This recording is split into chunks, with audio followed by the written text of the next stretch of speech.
All right, thank you. Mr. Bolden, you may call your next witness. Dr. Andrew Falzon. Could you get Andrew Falzon, please?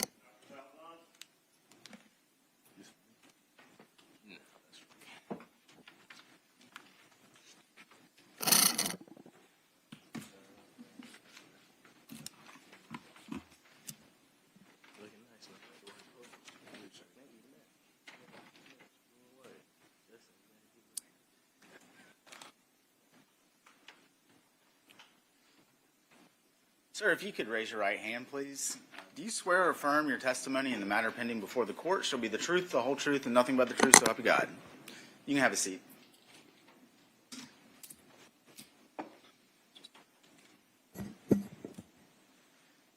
Sir, if you could state and spell your name for the record, please. Sure. My name is Andrew. Last name is Falzon. F-A-L-Z-O-N. And, sir, where are you currently employed? I am currently employed as a consultant pathologist with Mater Dei Hospital in Malta, Europe. And what are your role, or what do you do as a consultant forensic pathologist there? I oversee a pathology lab, one of the satellite labs on a separate island, and I also provide forensic services to the hospital. Can you tell the jury a little bit about your prior employment before working at the hospital in Malta? So I started as a associate medical examiner with the state of Georgia, with the GBI in Decatur, Georgia. That was from 1999 to 2001. After that, I was the assistant medical examiner for Middlesex County, New Jersey. And then when my chief retired, I became the chief medical examiner for the county. And I then took over the chief state medical examiner position for the state of New Jersey. Throughout your career, has it been part of your job to conduct autopsies Sure. when requested by law enforcement or otherwise? Yes. Approximately, if you know, over the course of your career, how many autopsies have you performed? Over 3,500 post-mortem examinations. Can you speak a little bit to your professional experience? I graduated as a doctor of medicine and surgery from the University of Malta.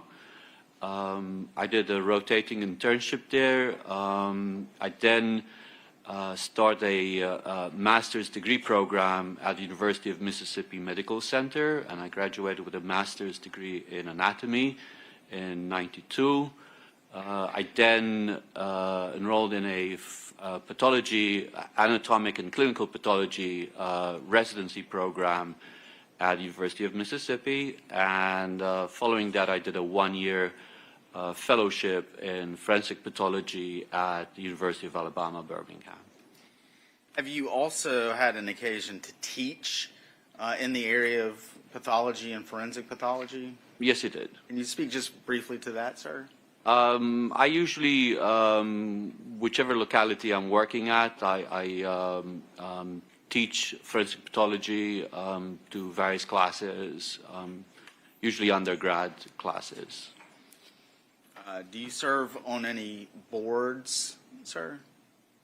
As the chief state medical examiner, I served on the Domestic Violence Fatality Near Fatality Review Board, and also the Child Fatality Review Board, both the State Board and the Suicide Subcommittee. I still serve on the Suicide Subcommittee of the Child Fatality Review Board.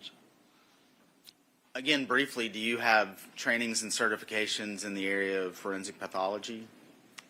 Once I completed my training in pathology, I took the American Board of Pathology certifying exams. I am board certified in anatomic, clinical, and forensic pathology. Have you spoken at conferences related to the area of forensic pathology? I've presented at mainly at the National Association of Medical Examiners meeting, you know, on any research that myself or the office was conducting. And have you previously testified in court before as an expert in the area of forensic pathology? Yes, I have. Do you know how many times? Over 100 times, mainly in the state of New Jersey, but also in the state of Georgia. Your Honor, at this time, the state would tender Dr. Falzon as an expert in the area of forensic pathology. All right, any objection by the defense, or would you like to voir dire the witness? No objection, Your Honor. All right, thank you. This witness is declared an expert in the area of forensic pathology. You may continue. Thank you, Your Honor. Dr. Falzon, I'd like to turn your attention back to January the 20th of 2001. Just to be clear, where were you working at that time, sir? At that time, I was working with the Georgia Bureau of Investigation in Decatur, Georgia. And on that date, did you have the occasion to perform an autopsy on the body of Tara Baker? Yes, I did. Can you describe briefly the condition in which the body was received? The body was received enclosed in a black body bag, and the body, to my recollection, was that she was unclad, she didn't have any clothes on her, and it was extremely charred. Do you take steps to ensure that the person you are performing the autopsy on matches the, I guess, submission from law enforcement, I guess? Yes, I do. Okay.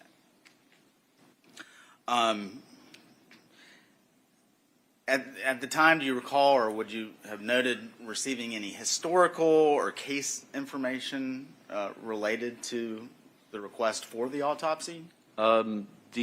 Typically we would receive that. I haven't seen any copies of those recently, so I don't recall exactly. Okay. Can you tell us briefly what an autopsy consists of? An autopsy is a post-mortem examination, typically performed to establish the cause and manner of death. We would start by reviewing the history surrounding the case. Then we'd move on to the examination of the body. Certain cases, we would do x-rays prior to actually starting the examination. Then you describe the clothing, remove the clothing, collect any trace evidence if indicated, and then you start the external examination, the examination of the body from head to toe, front and back.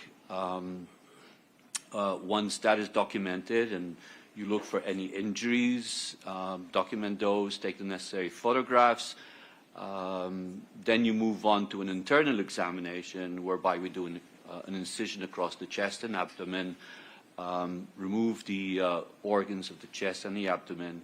We'll make an incision across the top of the scalp, remove the skull cap, examine the brain, and then finally we'd examine the neck organs.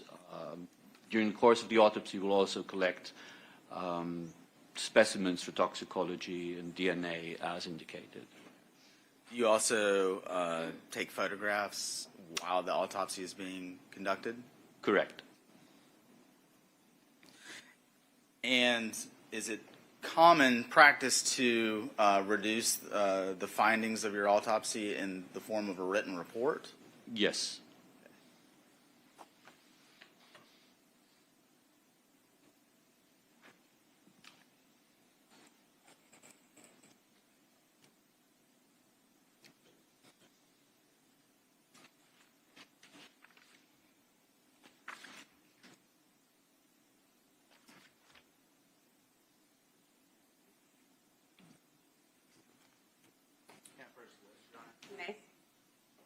Dr. Falzon, I'm going to hand you what's been marked as State's Exhibit 1. Do you recognize that, sir? Yes, I do. What is State's Exhibit 1? It is a copy of the autopsy report drafted and signed by myself. And is that the autopsy related to the case involving Tara Baker? Correct. I'd move to tender States 1 at this time, Your Honor. Any objection, Mr. Cruz? No, ma'am. It is admitted. Dr. Falzon, I'm going to go through your report kind of sequentially as it's outlined in States Exhibit 1. Let's talk a little bit about the receipt of the body. I think I kind of just touched on this earlier, but if you could speak to what your report reflects as to how the body was received. Correct. The body bag was, there were tags affixed to the body bag zipper that had the case information relevant to this case. Can you speak generally to, you mentioned an external examination. We're going to try and take it in order. What was the first thing that you did with Ms. Baker as it relates to that external examination? Photographs would have been taken, and then overall assessment of the body, the charring, the degree of rigor mortis, and the stiffening of the muscles that happened post-mortem, any lividity, the settling of blood in the dependent areas, general observations. Let's talk a little bit about the injuries that you noted to Ms. Baker's body, starting with those on the head and neck, sir. Can you describe those in general? The injuries on the head and neck were mainly in the form of blunt force injuries. When we describe injuries, there's three main categories: blunt force injuries that are caused by a blunt instrument, whether that be a fist, a piece of wood, a hammer. Those are all blunt force injuries. There's sharp force injuries that are caused by objects with a cutting edge. Could be a knife, could be a shard of glass. And then there's gunshot wounds. In the case of Ms. Baker, she had multiple blunt force injuries, mainly in the form of bruises around the eyes, the right and left sides of the head, and on the neck. She also had, on the neck, she also had a stab wound on the right lower front of the neck, and she had a ligature mark that surrounded the neck. Okay. Specifically as it relates to the stab wound, can you describe in a little bit more detail what you observed? The stab wound, like I said, was on the right lower front. When I describe a stab wound, typically I will imagine the face of a clock overlying the wound. And in this case, the wound was oriented between the 10 o'clock and the 4 o'clock on the lower front of the neck. Okay. You also mentioned a ligature mark encircling Ms. Baker's neck. Can you speak a little bit more to that, please? Yes. The ligature mark completely encircled the neck. It had one mark on the back of the neck and two marks on the front, which indicated that the ligature had been wrapped around the neck, crossed over in the front, and the ligature held on the sides. Did you note any other injuries to Ms. Baker's neck? She had some blunt force injuries to the neck. Not sure if there was something specific here. If I may look at the report.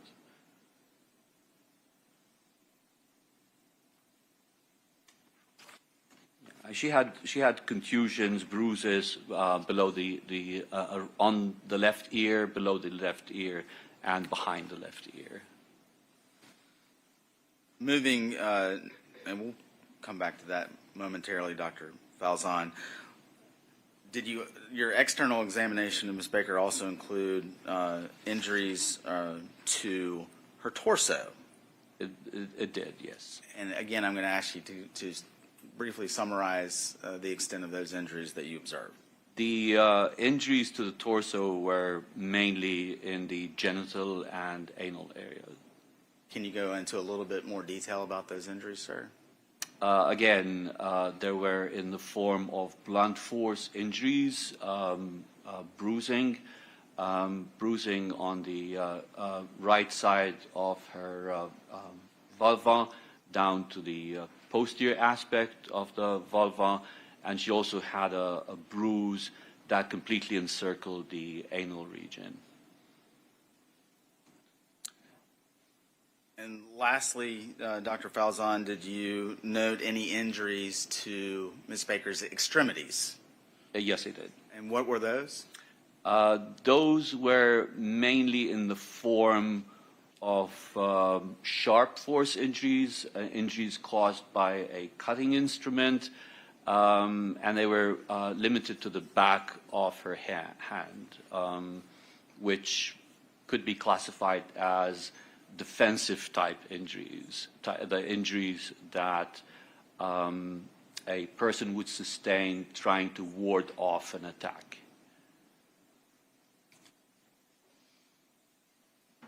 Did part of your internal examination of Ms. Baker include examination of the organs of the neck? Yes, I did. And particularly, what, if anything, did you observe in that part of the internal examination of Ms. Baker? As part of the examination of the neck structures, we look at the bones and the cartilages that make up the neck. One of the bones that we have in the neck is called the hyoid bone. It's a C-shaped bone that sits above the larynx. With cases of strangulation, we often see fractures in the hyoid bone. In the case of Ms. Baker, there were fractures on both the right and left sides of the hyoid bone. And based on your training and experience, sir, what, if any, significance did you attribute to your observation as it related to Ms. Baker's broken hyoid bone? That was part of the strangulation process.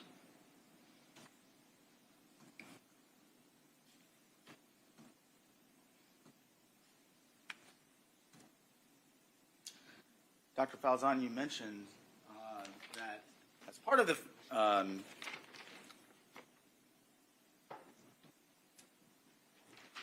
autopsy, you do take photographs. Correct.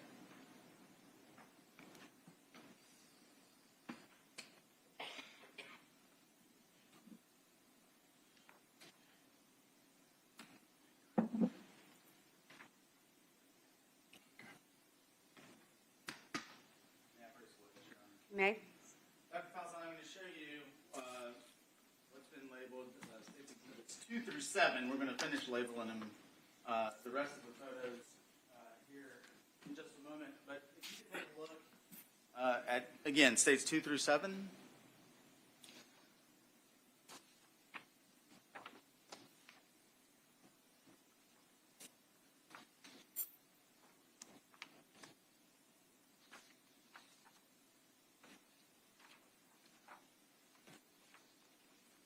Do you recognize those, sir? I do. Are those States Exhibits 2 through 7 fair and accurate representations of the autopsy that you described of Ms. Baker back on January 20th, 2001? Yes, they are. Move to tender States 2 through 7. Any objection, Mr. Cruz? No, ma'am. They are admitted.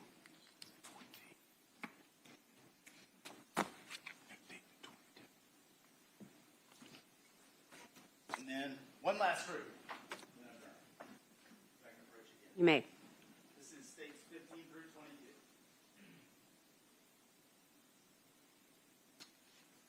Last time. States, I believe, 8 through 22, are those also all true and accurate depictions of your observations of Ms. Baker's body as you observed her at the autopsy on January 20th, 2001. They are. Moved to tender states 8 through, well, let me just start back, 22 through 22. All right. Well, 2 through 7 have been admitted, so we're now on 8 through 22. 8 through 22. All right. Mr. Cruz, any objection? No, ma'am. They are admitted. And how are you planning on doing that? Just handing them to them? Okay, so that's what I'm asking. So we've had a prior ruling, thank you. So just for any red and black persons who may be here under Rule 22 with a photo opportunity that the court granted, the Rule 22 has been amended to prohibit the media from taking any photographs or videos, of course, of these particular photos that the state is going to introduce to the jury. So if you can turn, thank you for doing that. I saw you turn your camera off. If anyone is here from the red and black pursuant to Rule 22, if you would please not photograph. Go ahead, Mr. Baldwin. Your Honor, and I think the court may have That's to right. switch.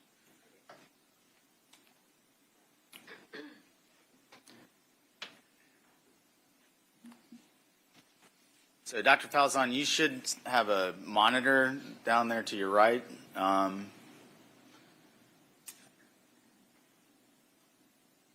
Okay. Dr. Falzon, we're going to start with State's Exhibit 2.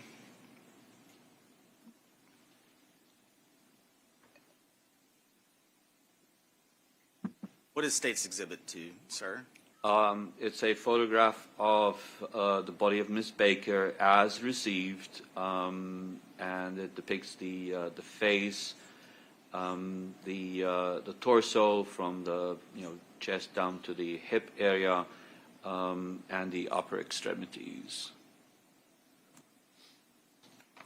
State's Exhibit 3, same question.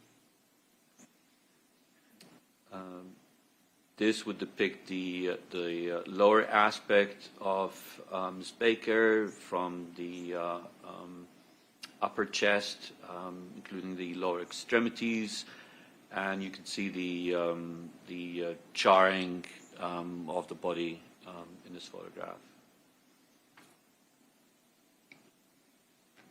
State's Exhibit 4. What do we see here, sir? This is a photograph of the face of Ms. Baker, showing a degree of charring and also the blunt force injuries that I alluded to prior, notably the bruising around the eyes.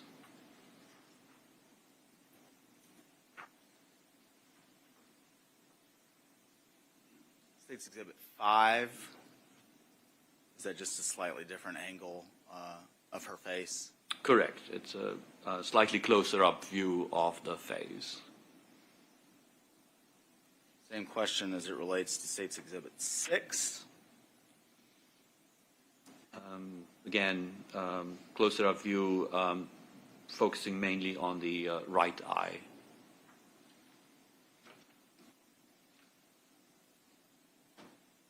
State's Exhibit 7. This depicts the left side of the face, and there's, again, charring, and you can see there's a braided laceration, kind of like a U-shaped, inverted U-shaped lesion on the left side of the chin.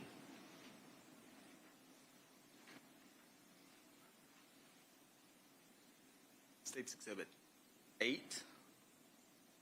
Okay. This is a photograph depicting the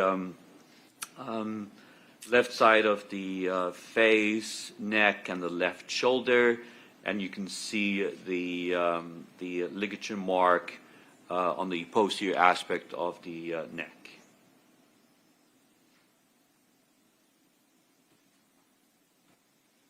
State's Exhibit 9, is that just kind of a closer up photograph of what you just described?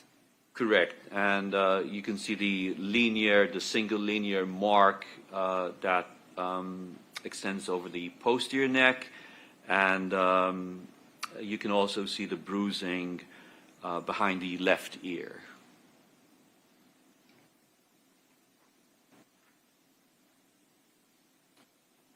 This is State's Exhibit 10.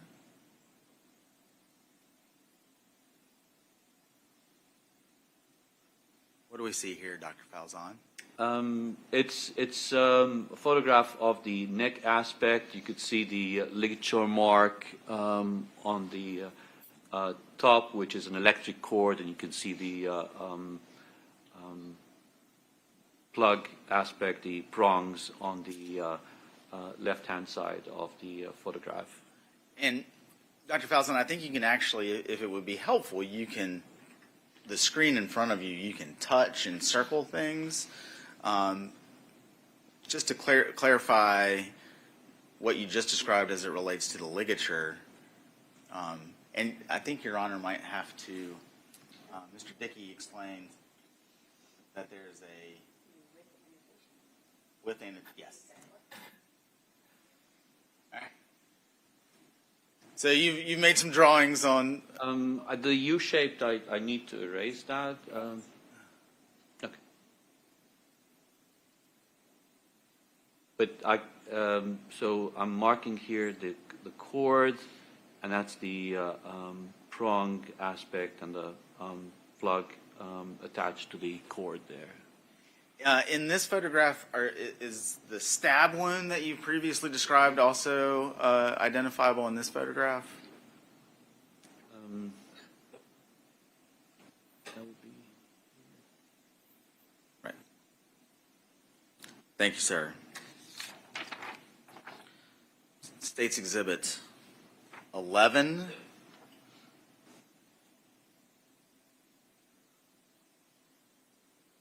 What do we see here, sir? Again, you see the cord here. Difficult to see because it's... And the circle at the end, is that the That's the end of the plug to the plug, yeah.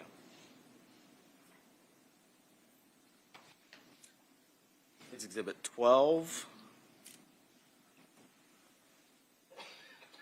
What are we seeing here, Dr. Falzon? It's the front of the neck. Again, there was extensive charring, and there was a lot of smeared, dried blood on the skin.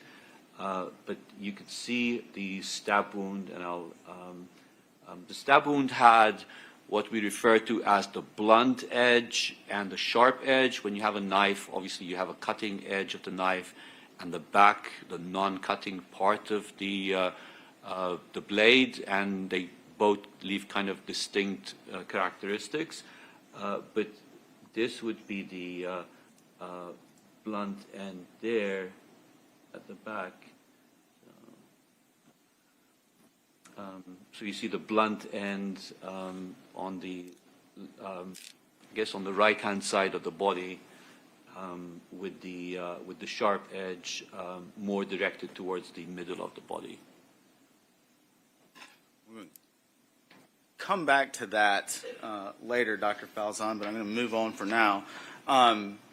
This is State's Exhibit 13. Is that just a slightly different angle of the stab wound that you just described? Correct.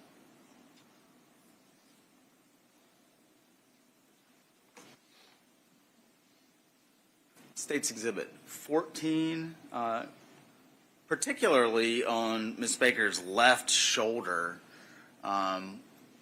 Did you reach any conclusions about that area where there's no charring, sir? If that question makes sense? Right. It looks like an area of what we'd call sparing. There's no soot and charring on that area, and most likely that was where the plug was resting, kind of like protecting the skin from the soot deposition. State's Exhibit 15. That just a slightly different picture of different angle of Correct. Closer up view. what we just described. Okay. Okay. These are where it gets even tougher. State's Exhibit 16, Dr. Falzon, What is this photograph? That's a photograph depicting Miss Baker's genital area. You can see the bruising. The above, this would be kind of like an area of charring, heat damage. So this is not part of the injury she sustained while she was alive, but you can also see the bruising around the introitus, the entryway to the vagina. And we're going to follow up on that with State's Exhibit 17. And again, I apologize. State's Exhibit 17, what is this a photograph of, Dr. Falzon? This is a slightly different angle of the anal-vaginal area. You could see a bruising that completely surrounds the anus, which would be this area here.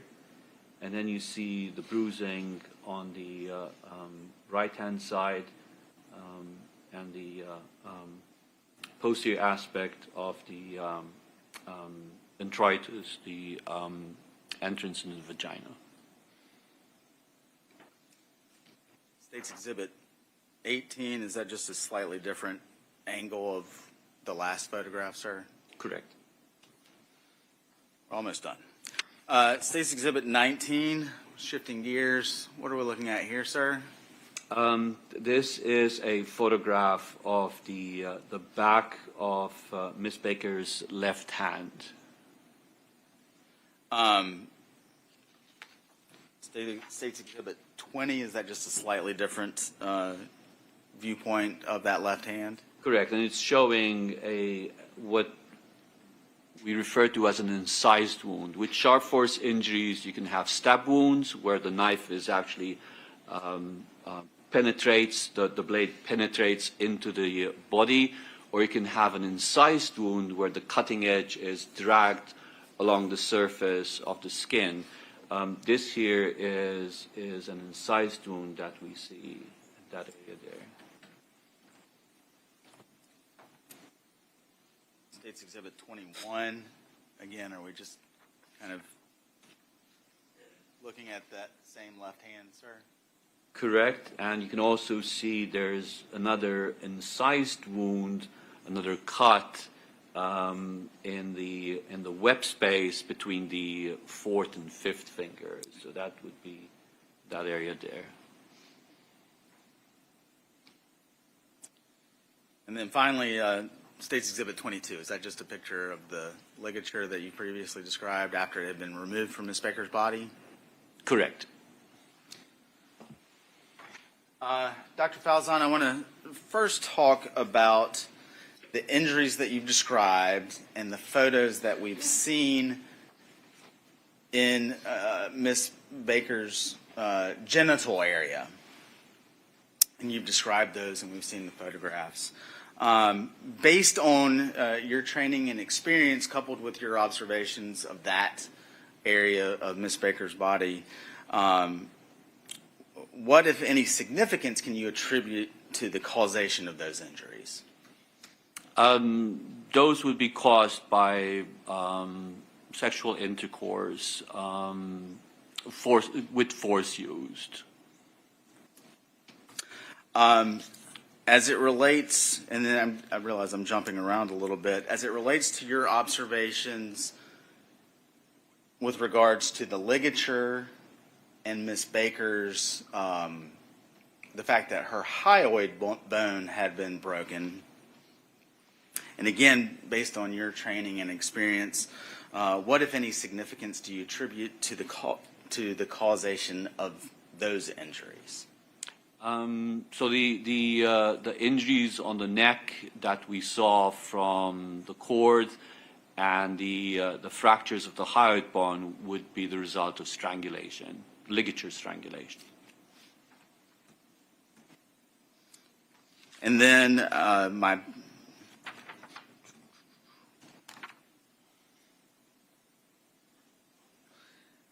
Dr. Falzon, as it relates to your observations of the stab wound that you've previously described on Miss Baker's neck and the wounds, which I believe you previously referred to as defensive type wounds to her left hand,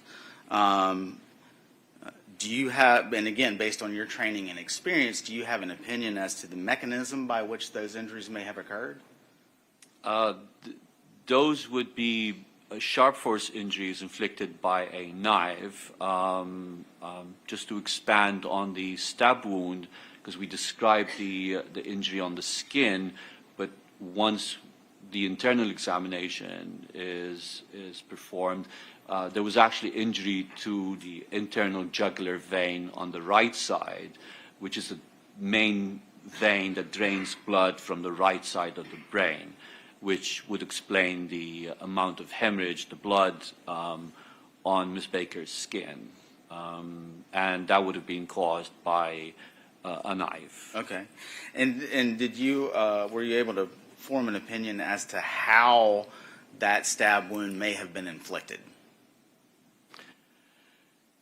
Given the orientation, the location, and the orientation of the wound, as part of the assessment of the stab wound, I also try to ascertain the direction in which the stab wound was penetrated into the body. So in case of the stab wound that we saw on Ms. Baker's right neck, the knife entered through the skin and it went from front to back, downwards and to the left. In my experience, that has often been due to somebody being stabbed with the perpetrator standing behind the victim and forcing the knife into the body cavity like that. And again, referring to your observations as to the incised wounds on Ms. Baker's left hand, what, if anything, do those wounds tell you about what you just referenced? Those would indicate that Ms. Baker would have been in the process of trying to protect herself from the stabbing while it was being performed. Would it be helpful to the jury to kind of demonstrate what you've just described, sir? Yes. Well, Your Honor, is it okay if I ask Dr. Falzon to step down into the well? It's fine.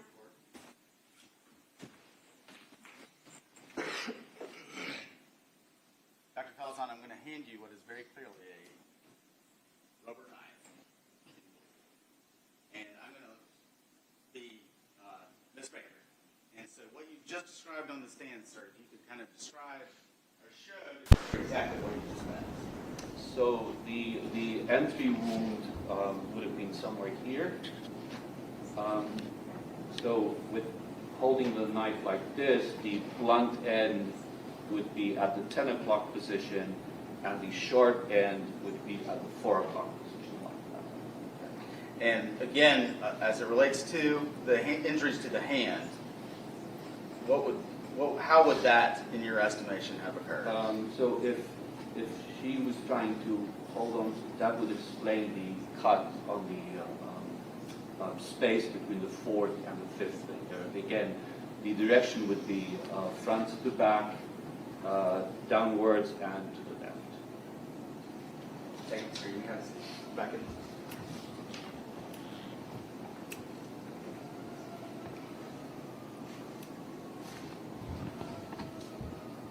Dr. Falzon, based on everything that we've talked about, well, actually, I want to back up just a little bit.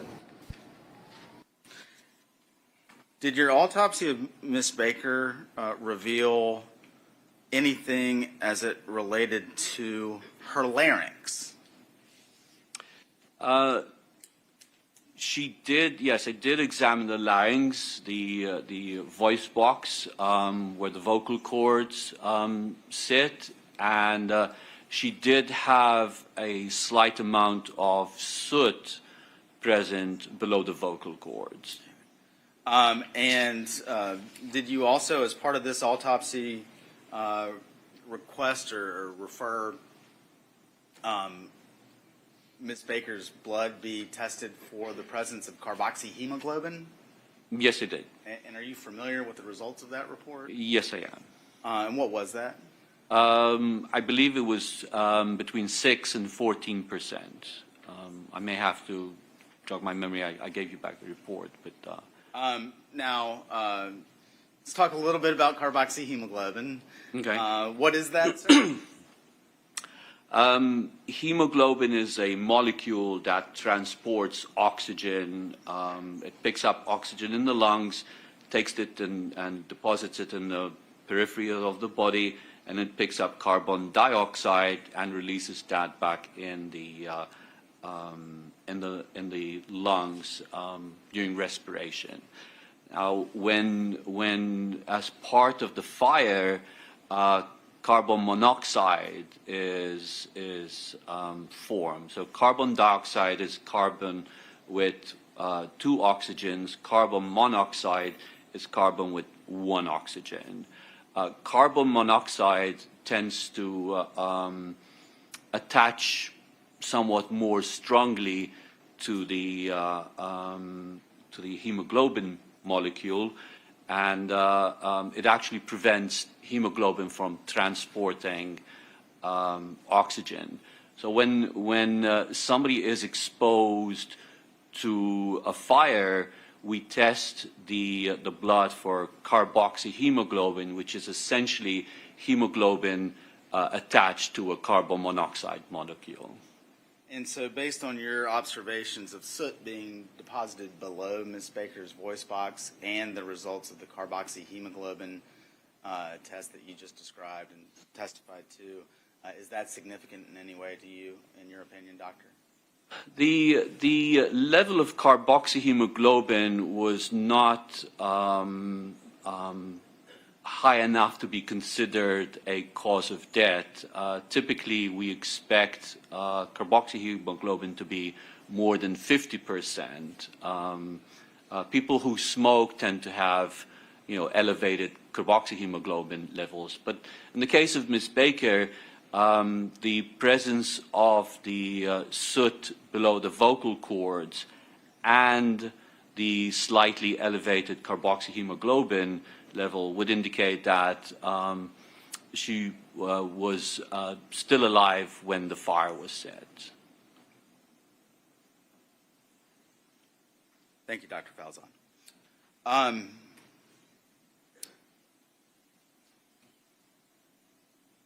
So again, just to summarize everything that you've testified to thus far, were you able to form an opinion as to the cause of death of Ms. Baker? Yes, I did. What was that opinion? So she died of a ligature strangulation and a stab wound of the neck. I also described the bruising on the head, the blunt force trauma of the head. As part of the internal examination, I did examine the brain, and there was some subarachnoid hemorrhage on the surface of the brain. So the other contributory factor would be blunt force trauma of the head. Did you rule the manner of death, Ms. Baker's death, a homicide? Yes, I did. Overruled. Dr. Falzon, you mentioned that part of a autopsy may include taking an X-ray or radiograph if there is evidence of a stab wound. Did I understand that correctly? Correct. Why do you do that? When somebody is stabbed, the Yes, sir. Relevance. It's undisputed that Ms. Baker was stabbed. All right, Mr. Bolden, do you care to respond to the objection? Trying to allow Dr. Falzon to testify to everything that was done as part of Ms. Baker's autopsy. I'm going to overrule the objection. You may continue. That's for the same courtesy during our examination, Your Honor. I'm sorry, Mr. Cruz. What do you mean by that? We just asked for the same courtesy. that the honorable state has received. When there's an objection made, I will rule on it. Mr. Bolden, you may continue. Thank you, Your Honor. Do you also obtain a sample of Ms. Baker's blood? Yes, I do. What is the purpose of that? That would be performed to collect the specimens to submit for testing for toxicology. And is a blood spot filter card also submitted? Yes. And All right. I'm going to sustain that objection, Mr. Bolden, if you'll rephrase. okay, I will rephrase it, Your Honor. What other physical evidence is, I guess, obtained or submitted as part of an autopsy? To establish a reference point for DNA testing, a blood spot filter card is prepared whereby we take a filter paper card and we put drops of the victim's blood that is air dried and then submitted for analysis.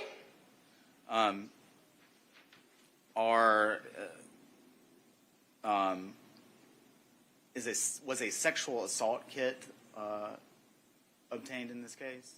Yes, it was. Can you explain briefly what we mean by a sexual assault kit? A sexual assault kit has various components to it which help in collecting evidence in cases where sexual assault is suspected. It would have swabs to collect DNA. It would have slides whereby we smear the swabs and prepare smears to look at under a microscope. It would have nail clippers to clip nails and envelopes, put those nail clippings in.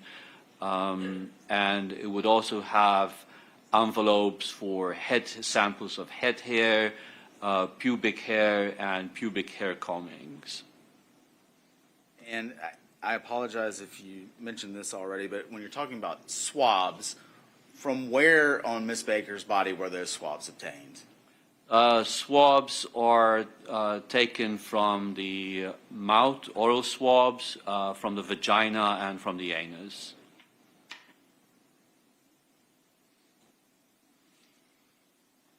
And again, I apologize if I just misheard. You mentioned smears as well. How are those smears created? The smears are created from the swabs. So we put a Q-tip with a cotton tipped end, and that would be inserted in the cavity, the oral cavity, the vagina, the anus. Once fluid is absorbed onto the cotton tip, while it is still wet, we would take the glass slide and smear the tip of the Q-tip on that slide to prepare the smear. Your Honor, we have a motion. All right. Ladies and gentlemen, I'm going to ask that you go into the jury room. Don't discuss the case. This is a good time for a bathroom break. We will be with you shortly. All right, y'all may be seated. Thank you. Mr. Cruz, your motion, sir? Well, I want to do the simple thing first. We have an objection to the known pubic hair of a victim. Exhibit 31 is empty. So that's empty. Your objection is to Exhibit 31. Correct. But I do Okay. have a motion.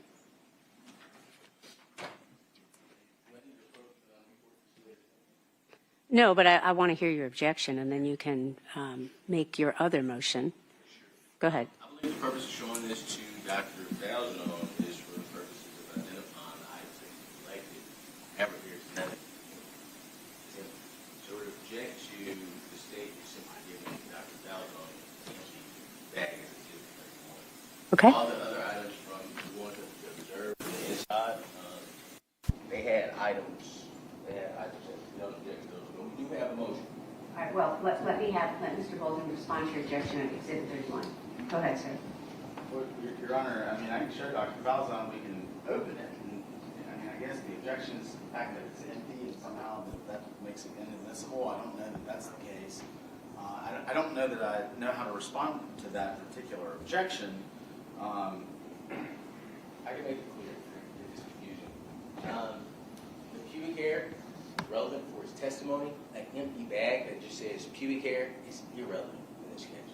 That's what we're objecting, the ground that we are objecting on. All right, Mr. Bolton, do you care to respond to the objection about relevancy? Again, I think the fact that Dr. Falzon has testified that pubic hairs were taken, why don't we let him look at it? Because Mr. Cruz's assertion that it's empty, I honestly had not opened the bag, so let's allow him to do it. We can do that momentarily. I'd like to hear the motion. Sure. All right, that's fine. We'll hold off on Exhibit 31's objection. Go ahead, sir. We're moving to suppress the oral swabs due to chain of custody.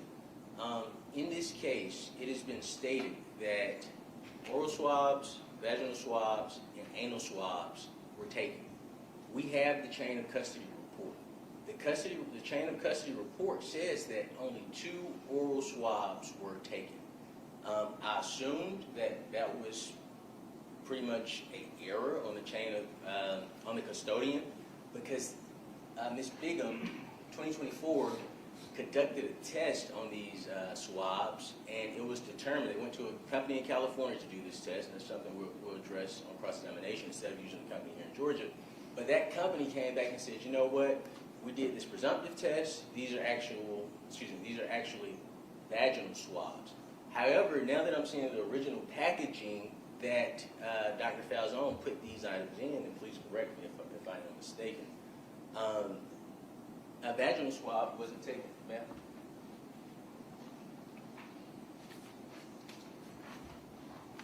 Where's the brown boxes?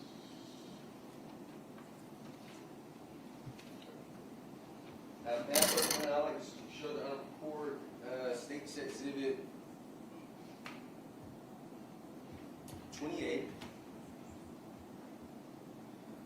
State Exhibit 29. I don't know that I need to see the exhibits at this moment. I want to hear your objection about, you're asking the court to suppress certain I would things. ask Tell me the that. court to suppress the, I'm asking for 2 things. Okay? Either I'm asking the court to suppress, I believe it's oral swab B. Let me confirm which swab it is, Your Honor.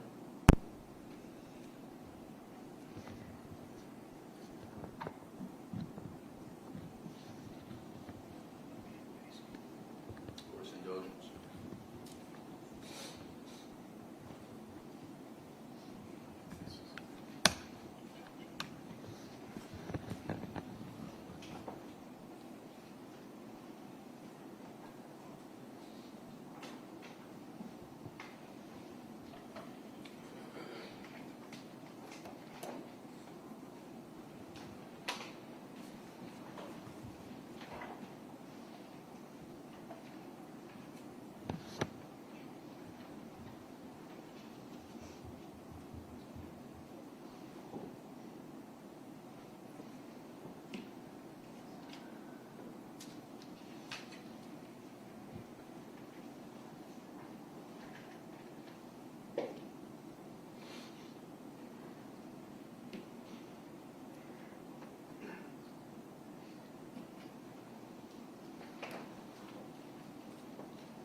So one of these are labeled as item 2I.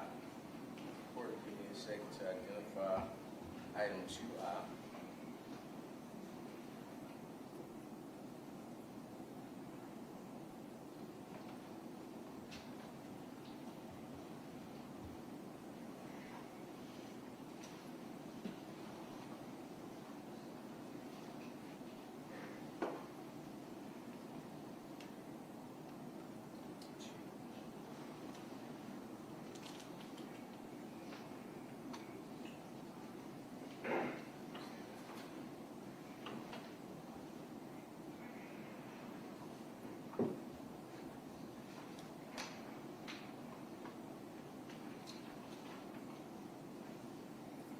So for purposes of the record, oral swabbing B is labeled as item 2I, as in igloo.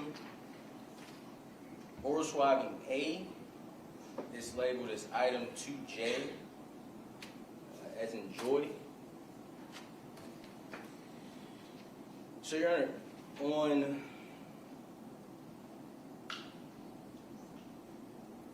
November 4th, 2024, and mind you, this wasn't a discovery, by the way.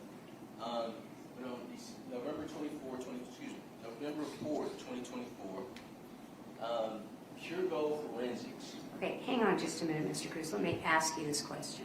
Are you making a motion to suppress? I am. Okay. But this is based on knowledge I just learned just now going over these exhibits. So this isn't a motion that was untimely because I knew about it 10 days from around. I just learned this here today. All right, let me stop you right there just for a moment. Is there any response to the motion to suppress as opposed to a motion in limine or an objection based on something else? Go ahead. Yes, I would object to this being characterized as a motion to suppress. Mr. Cruz, we've had hearings going back for months. We've discussed making any physical evidence available to him to inspect, and we would have done so at any time. He never asked. He asked in court, but never followed up with that. This evidence we would have gladly shared with Mr. Cruz at any point had he actually asked, which he did not. I don't think what he's asking for this morning, well, again, I don't know a motion to suppress at this point. I don't know what legal grounds he's asking that it be suppressed. He mentioned chain of custody. I think that argument is more of a weight versus admissibility issue. It's very hard to respond when I don't understand exactly what is being asked of the court. All right, thank you. Mr. Cruz, let me ask you this question. With regard to this motion you're making now, is it, as you stated earlier, about the issue of the chain of custody? Correct. All right. I'm making a ruling right now that that is not a motion to suppress issue. You are entitled to cross-examine this witness or any witnesses with regard to the chain of custody, and I'm not going to allow it. Judge. If you have an objection to something else about the admission of this evidence, I will hear it. Judge, motion to suppress, motion to limit, the phrasing is irrelevant. No, it is not, Mr. Cruz. Well, forgive me, Your Honor. The state, when the chain of custody issue is raised, the state has the burden to show that that this evidence is the same evidence that was collected and that it wasn't tampered with. The issue we have is that both of these items from Dr. Falzon, excuse me, I don't know Dr. Falzon, both of these items were collected by him and labeled by him. There's going to be testimony in this trial 24 years later that, oh, actually, one of these is a vaginal swab.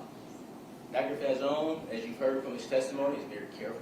He's very diligent. It sounds like he takes his time and does his work the right way.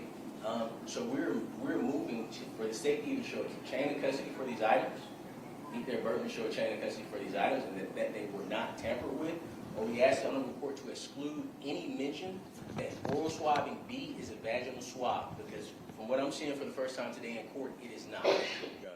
All right, Mr. Cruz, I'm going to overrule your objection, and I'm going to deny your motion, and I'm going to make the statement that the complaint that you're making in the form of an objection and the request to make a motion is certainly appropriately addressed by cross-examination. You have every right to cross-examine any witness with regard to chain of custody, with regard to the issues of tampering, anything that is relevant to the evidence that's being offered. You have every right to cross-examine with regard to those issues. And so that's the reason I'm denying your objection. And if there are any other objections to the admission of that evidence, I want to hear it now. I want to address one more thing before we bring the jury back. Any other objections to the admission of that? I mean, I haven't ruled that admissible yet. We haven't made there hasn't been a proffer. But if you have something that you'd like to object to now that you know about, so you can do that. We will stand by our chain of custody motion. All right, thank you. I do want to make a comment, Mr. Cruz, and this is really for all parties, but it's related to the comment that you made a little bit earlier. You did not make an objection, but you stated something to the effect of we're asking the court to extend us the same courtesy. My comment to all parties, but particularly to you with regard to that comment, is this. That comment about the court's behavior is not appropriate in the manner in which you said it. The court makes rulings of law, not courtesies. The court extended, Mr. Cruz, you a courtesy this morning when you were 20 minutes late. I knew why you were late, and I extended you that courtesy. That's a courtesy. But in terms of this trial and in terms of making comments in front of the jury, the only appropriate comments to be made are not comments. They are objections. They are proper examination questions, cross-examination questions, things of that nature. And the court will respond to proper objections. Any comment on the courtesies of the court or fairness or things of that nature that are not in the form of objections need to be made outside the presence of the jury. And that's my statement. Yes, ma'am. Thank you. Anything else before we bring the jury back in? Your Honor, if we could have just maybe a minute for us to take a restroom break. All right. Why don't we be off the record until 11:15? That's about 12 minutes. All right. We'll be in recess until then. Thank you. Judge, did you issue a ruling on our objection to the empty pubic care package, or no? Hang on one second.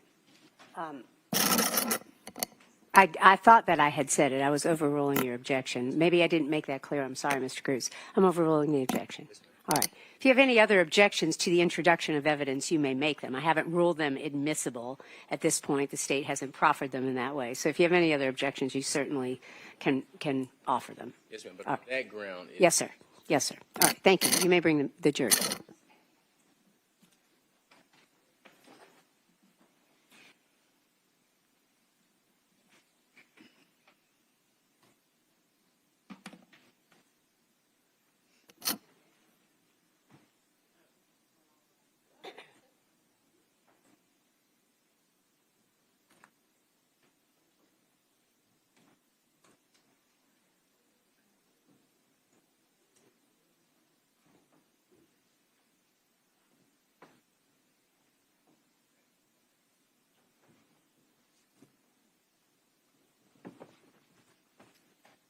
Please be seated. Mr. Bolden? Thank you, Your Honor. Excuse me, Dr. Falzon. I think we were talking about the collection of the sexual assault kit. Is that right? Correct. Okay. I am going to, if I may approach the witness, Your Honor. I think, Dr. Falzon, this is State's Exhibits 23 through 33. That's all right.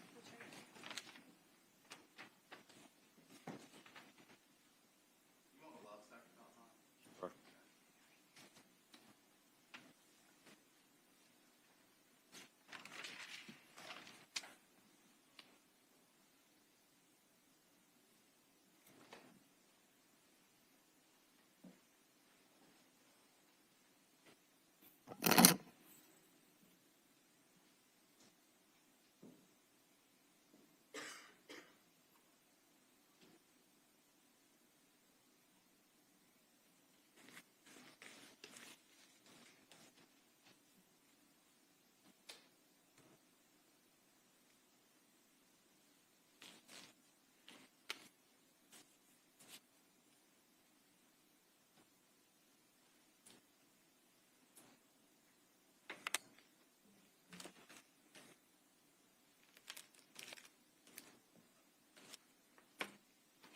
Dr. Falzon, let's start with State's Exhibit 23.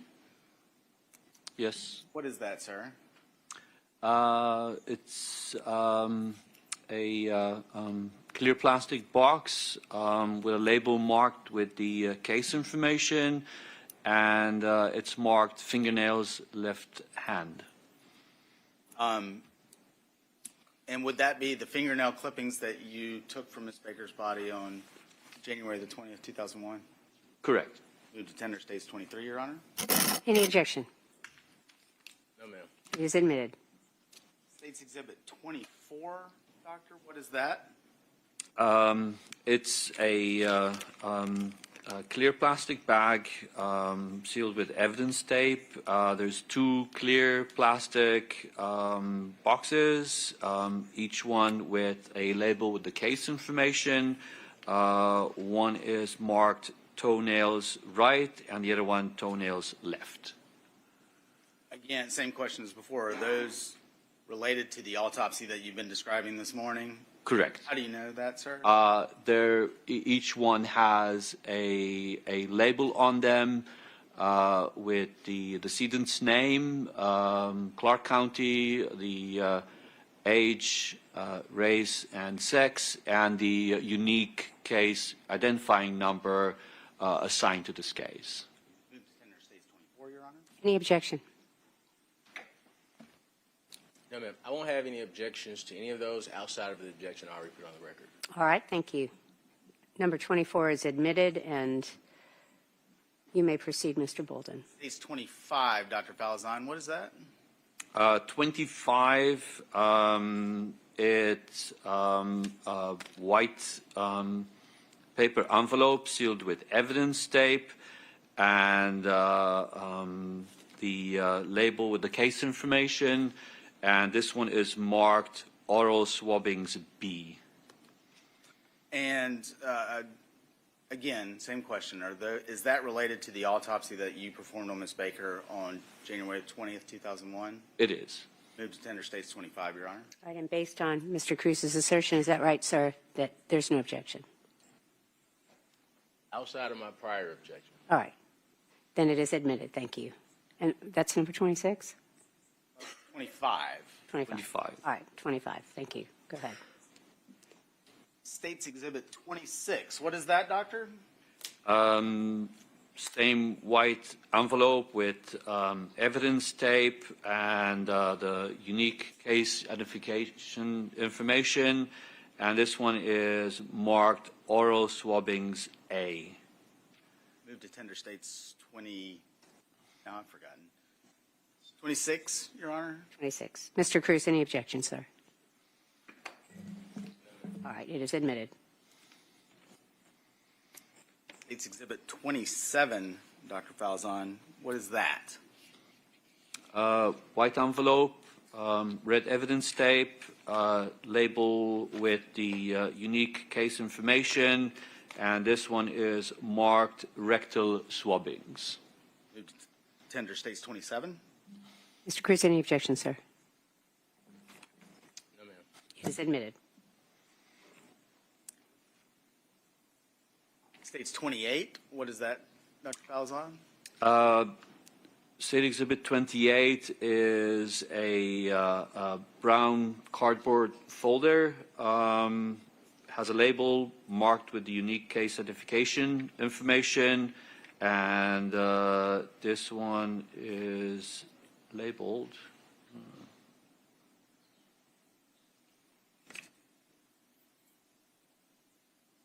Anorectal swab. Move to tender States 28. Any objection, sir? No, ma'am. It is admitted. States 29, Dr. Falzon, what is that? 29, again, is a cardboard folder with the unique identification label, and this is marked oral swab. Move to tender States 29. Any objection, Mr. Cruz? No, ma'am. It is admitted. That was 29, yes. 29, is that right, Dr. Yeah, Falzon? yeah. Okay, good. States 30, what is that? 30 is a white cardboard box, again marked with the label with the unique case information, and this one is marked vaginal smear. Move to tender States 30. Any objection, Mr. Cruz? No, ma'am. It is admitted. States 31, what is that, Doctor? A clear plastic envelope with the label with the case information, and this one is marked known pubic hair of victim. Move to tender States 31. Any objection, Mr. Cruz? Yes, ma'am, the same objection I put on the record. All right, and thank you. Any further comment by the state? All right, I'm going to overrule your objection. Your objection is noted. It is admitted over objection. States 33. Dr. Falzon, what is that? 33 is a clear plastic envelope marked with the case information, and this is the pubic combings of victim. Move to tender States 33, Your Honor. Mr. Cruz, any objection? No, ma'am. It is admitted. Is that everything that I handed you? Did we do 32? Oh, 32? Did I skip that? I apologize. States 32. I got ahead of myself. What is States 32? Clear plastic bag marked with case information, and this is marked known head hair of victim. Move to tender States 32, Your Honor. Any objection, Mr. Cruz? No, ma'am. It is admitted.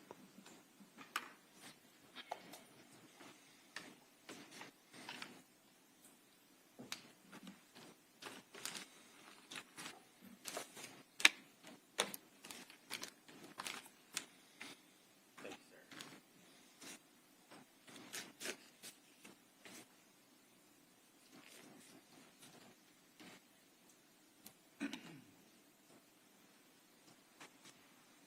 I'm going to not go through all of those pieces of evidence, Dr. Falzon, but I want to start. This is States 30. There's the sticker. I think I can zoom in. States 30. Again, what is that, sir? This is a cardboard folder and marked with the case information, and this would contain the glass slides with the smears of the vaginal, taken by the vaginal swab. How would or was States Exhibit 30 created? The first we do the swab. So like I mentioned, you have the Q-tip swab that we insert into the orifice, in this case the vagina, to collect the fluids on the swab. Once that is removed, we take the glass slide and we rub the cotton tip across the glass slide to transfer cells from the Q-tip onto the smear, onto the slide, and thus creating a smear. Thank you, sir.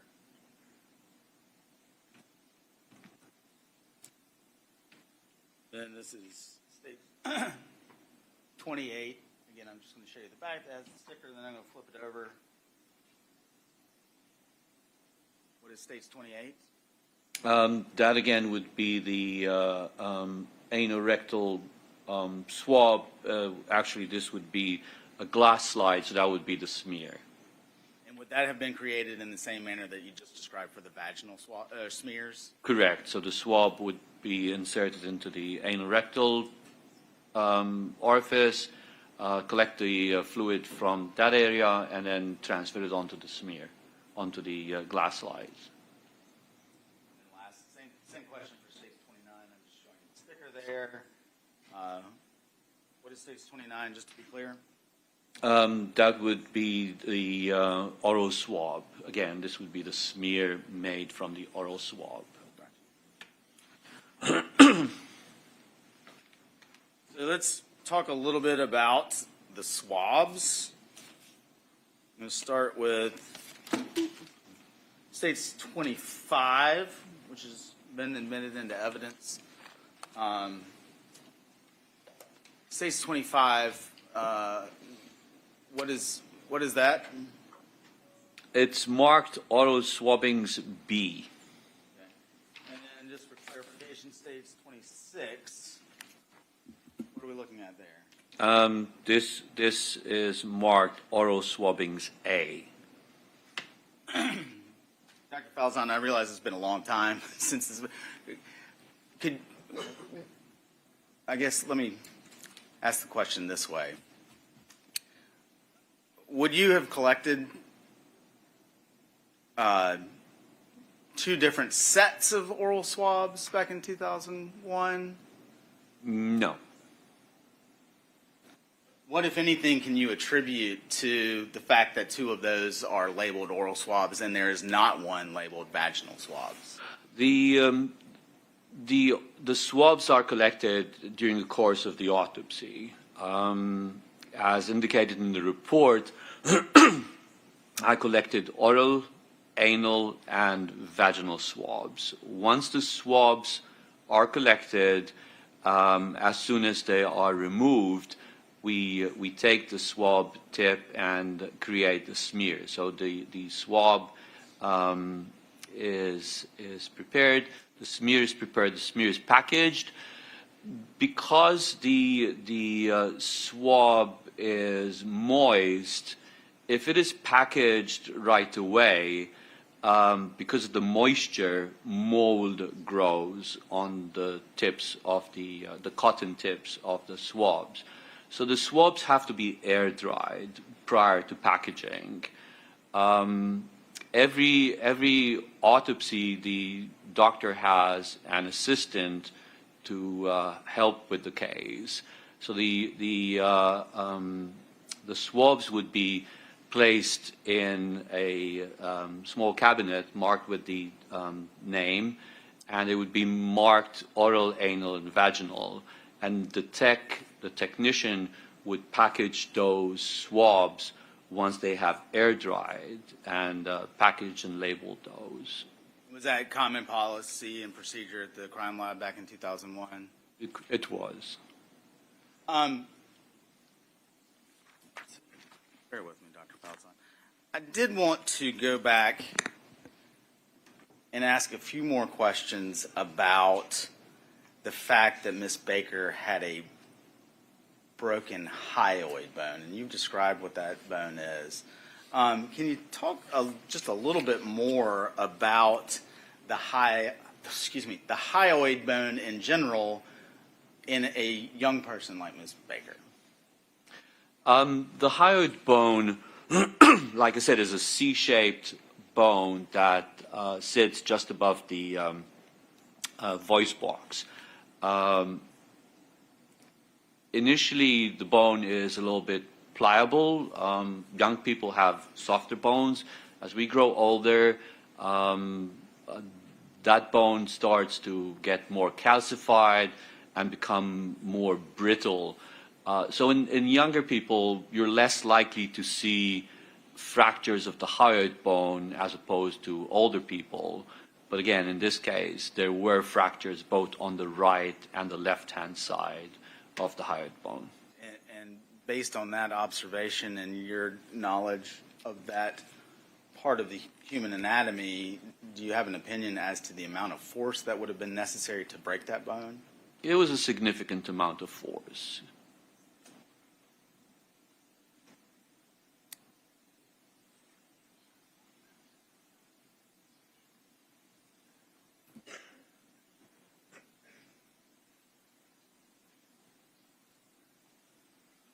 And to follow up on that a little bit more, Dr. Falzon, you've described the ligature previously and the ligature marks on Ms. Baker. Now, with the hyoid bone as well, do you have an opinion as to, and again, taking into account all of your observations from Ms. Baker's autopsy, do you have an opinion as to the manner in which that strangulation with the ligature occurred? Like I said earlier, the ligature encircled the entire neck, so it passed from behind, looped in the front, and then the ends of the ligature held on each side. And anything about the existence of those defensive wounds on Ms. Baker's left hand that we previously described, is that significant in any way as to your findings related to the ligature? I wouldn't say to the ligature. It's more in relationship to the stabbing. stab wound. I understand. Dr. Falzon, those are all the questions I have for now. Mr. Cruz will have some questions. Sir. Mr. Cruz, cross-examination. Thank you, Your Honor.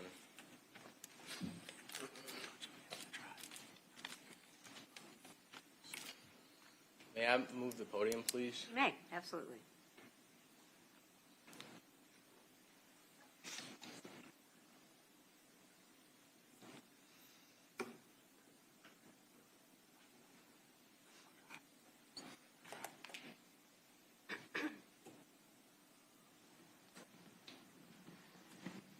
Thank you.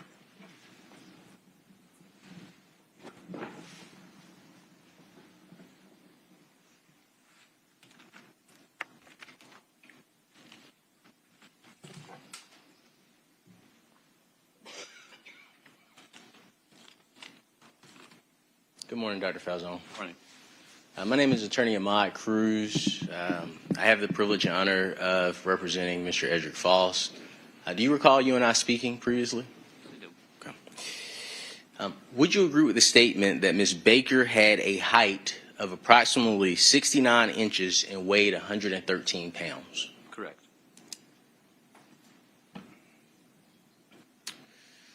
Is it fair to state that Ms. Baker's earlobes were each pierced with a stud-type earring with a clear stone in each earlobe? Correct. Is it fair to say that Ms. Baker had blunt force trauma to the head? Correct. And you previously admitted that you took photographs of Ms. Baker's condition. Is that fair? Correct. Okay. I'd like to show you what would be marked as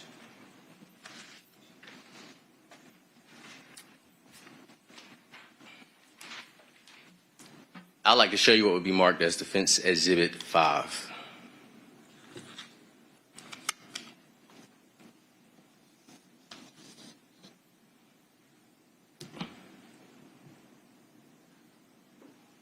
May I approach? Your Honor, I would ask that Mr. Cruz show me the exhibit before he... That's correct. May I approach, Your Honor? Okay.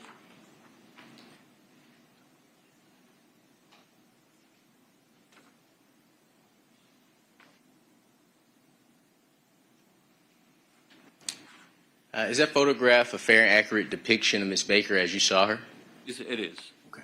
Does that photograph, does that photograph appear to be altered in any way? Not to my recollection.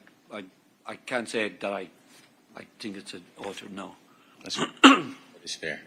Are those injuries consistent with the injuries that you witnessed on Ms. Baker? They are. Okay. Your Honor, I would move to admit Defense Exhibit 5 into evidence. Any objection? No, Your Honor. It is admitted.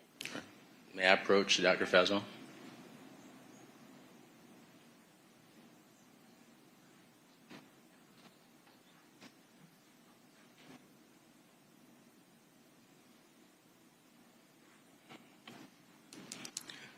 Dr. Falzon, you stated in your autopsy report that contusions also surround the anal region. Is that correct? Correct.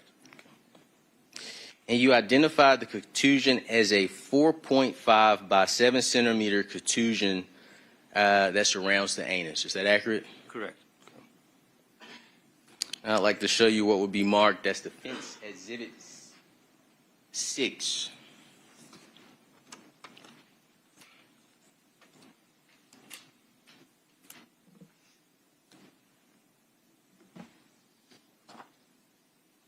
Let the record reflect that I am showing the state what has been marked as Defense Exhibit 6.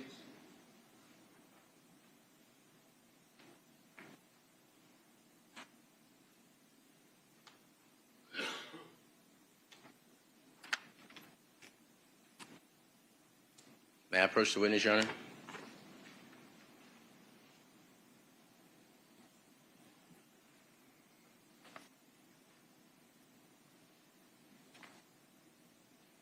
Let the record reflect that I've provided Dr. Falzon with Defense Exhibit 6. Dr. Falzon, do you recognize those photographs? Yes, you do. Okay. Is it fair to describe that there are 2 photographs of Ms. Baker's anus and 1 photograph of Ms. Baker's upper body, chest to head? Correct.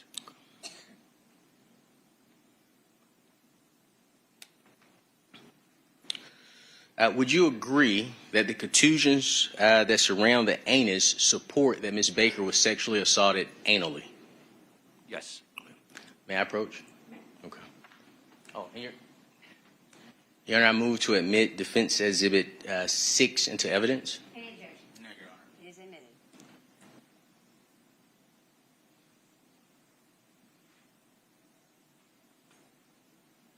And I would like to publish Exhibit 6 to the jury. And just to make sure we're clear, these are photos of her anus and her upper body. Is that right? Correct.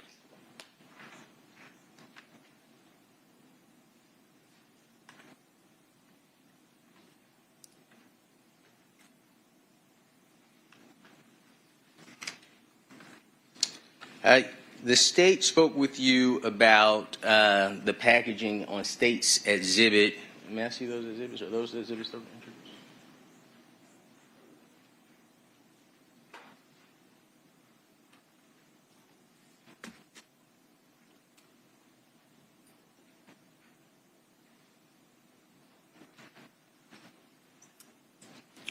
On State's Exhibit 25 and State's Exhibit 26. And may I approach the witness, Your Honor? May. Just to refresh you on what those are.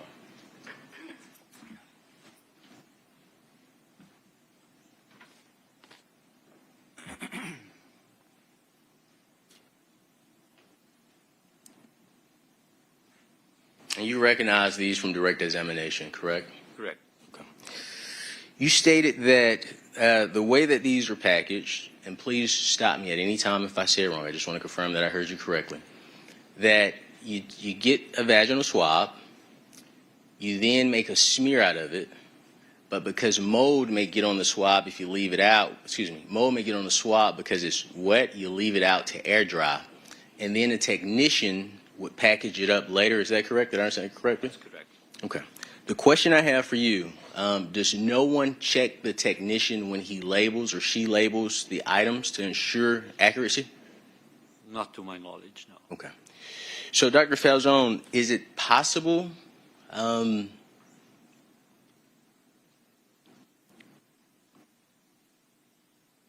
ask you this way. If no one checks, how do we ensure what's in either package? It should have O, A, and V in front of each and every swab, the respective swab. If it's checked. Obviously, it wasn't done correctly in this case. Correct. Are you aware that it is extremely important to collect and store swabs a certain way if DNA is involved? Correct. Okay. And is it fair to say that if it's done incorrectly, it could affect the results of any subsequent DNA testing of those items? Absolutely. Okay.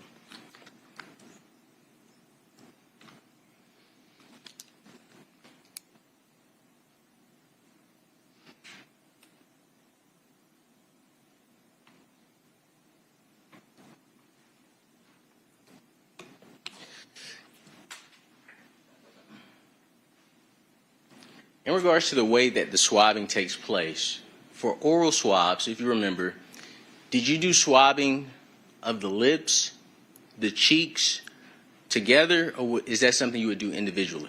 It would be done individually. So we would put the swabs in the space between the cheek and the teeth, and then insert it into the mouth, into the oral cavity. So one swab would start with teeth. Say that again one more time. I'm sorry. In the space between the cheek and the teeth, and then insert it into the oral cavity itself. Okay, but we don't do the area in front of the teeth and the lip. No. Okay. So teeth and cheek and oral cavity, I'm assuming, is just Inside the mouth. Excellent. Thank you.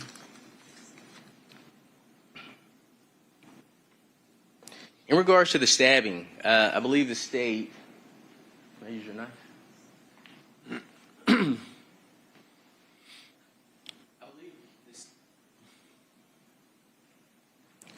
I believe the state asked you to do a demonstration of your opinion of the way the stabbing took place.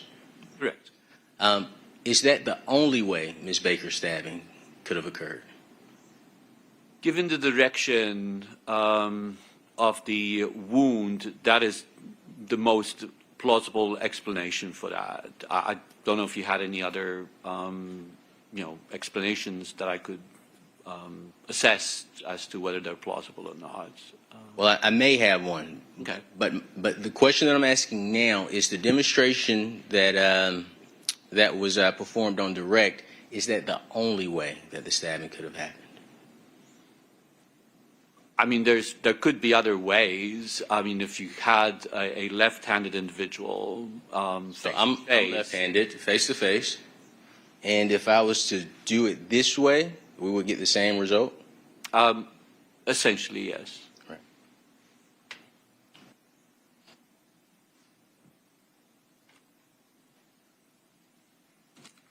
Court's indulgence, Your Honor.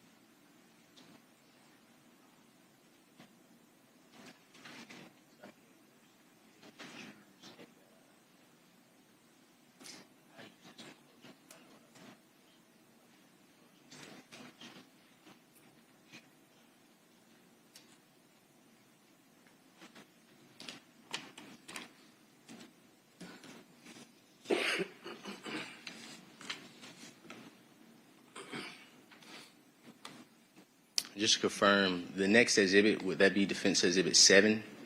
Yes. Okay, thank you.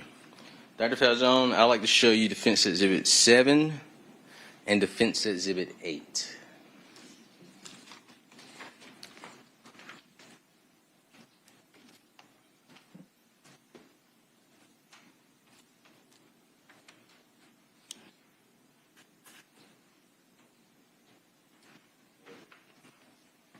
May I approach the witness, Your Honor?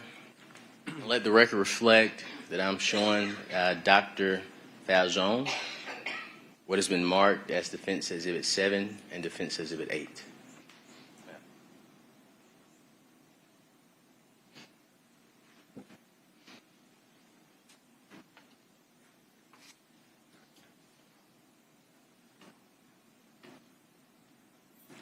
Dr. Falzon, do you recognize Defense Exhibit 7 and Defense Exhibit 8 as additional photographs of Ms. Baker's anus? Yes. Are those fair and accurate depictions of Ms. Baker's anus as you remember? Yes, but it also has the vulva with the burn injuries that I mentioned earlier on the direct. Can I approach? Sure. The burn across the upper. Where's the vulva? That would be here. What is this here? That would be the anal region down there. May I publish these photos? Well, you need to tender them. That's right.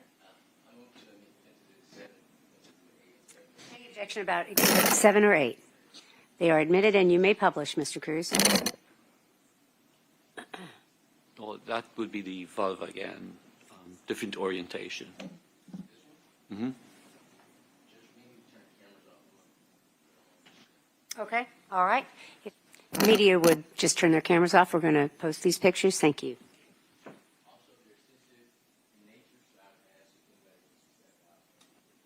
We're going to continue on as scheduled. So the document camera is on, Mr. Cruz. You may use it. Okay.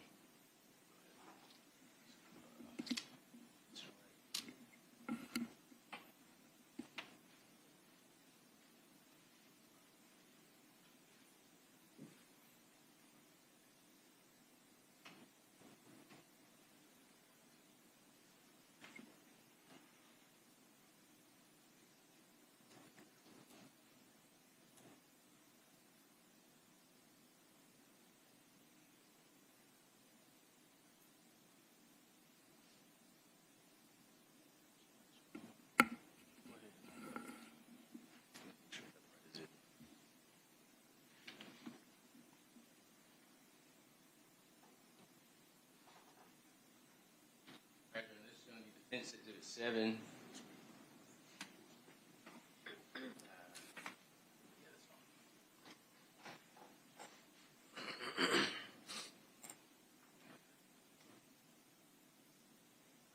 It's over there, Your Honor. Is it already on the screen? No, ma'am. I like to use my laptop. I see. I'm sorry. I had the wrong one on. I thought you were going to use the.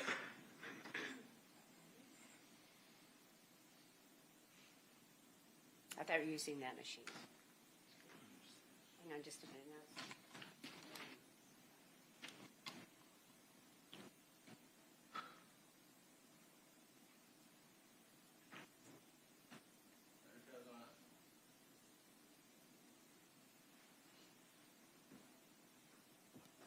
Dr. Falzon, I'd like to direct your attention to the screen, okay? I believe when you were on direct examination with the state, and can you look over here, Doctor, just so I can point to it for you? Justin, bring the resolution down.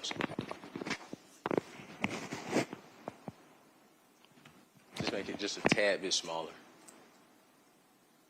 A little bit bigger. A little bit bigger. A little bit more. All right, about right there. You mentioned that this area was her vagina. Is that right? Correct. Her detritus, yeah, the vulva. Okay. And you said this area here is her. Anus. And this would be above her pubic area where the purple area is. That's a post-mortem burn artifact. Okay. So the question I have for you, and I may need to use another exhibit if you don't see it, is it possible that she would have pubic hair around her anus but no hair around her vagina? Okay. I have no other questions for this witness, Your Honor.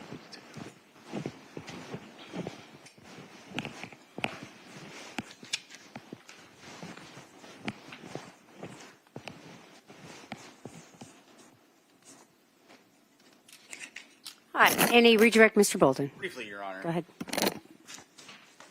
Dr. Falzon, I think in connection with Defense Exhibit 6. Thank you. When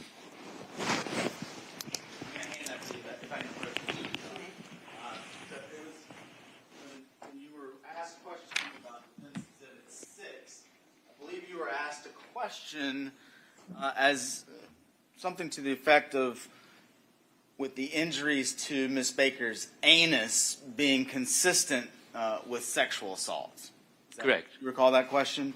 And just to be clear, would that also apply to the injuries that you observed to her vagina? Could you repeat the question? Yes. Would the injuries that you observed to her vagina also be consistent with sexual assault? Correct. Okay. And as it relates to either of those, does a sexual assault necessarily indicate that there's going to be the presence of any physical evidence recovered on that sexual assault kit? Not necessarily. What could be some reasons why that might be, sir? I mean, one would expect to find DNA related to semen, but there may not be semen present there. I mean, the individual may not have ejaculated, a condom may have been used, a foreign object may have been used, so there's multiple explanations as to why DNA may not be recovered. And are you familiar with the idea of, or the, I guess the phenomenon of drainage, sir? Fluids travel by gravity. Okay. So, yeah. That's all I was asking. Thank you. And then also on cross-examination, you were asked if the labeling of the items, the question that I heard was that the labeling affects the results of the DNA testing. My question to you, sir, is could the fact, let me think of the best way to ask this. Is the does the labeling itself, what is marked on a certain exhibit, have anything to do with the results of any testing of what is inside? It would impact the interpretation of it. Thank you, sir. That's all I have. Any requests? Mr. Cruz? Yes, ma'am. Just Go ahead. one thing with Defense Exhibit 6. May I publish Defense Exhibit 6 to the jury, Your Honor? Yes. How did you want to do that? On your computer? No, I was just going to hand them. That's fine. May I approach you, Dr. Falzon? Thank you. And for the record, Your Honor, Defense Exhibit 6 was identified as Ms. Baker's anus and the upper area of her body.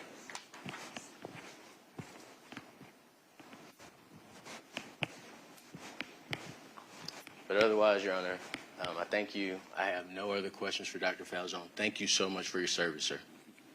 Thank you, Mr. Cruz. Mr. Bolden, any other questions of this witness? May this witness be excused. Any objection from the defense?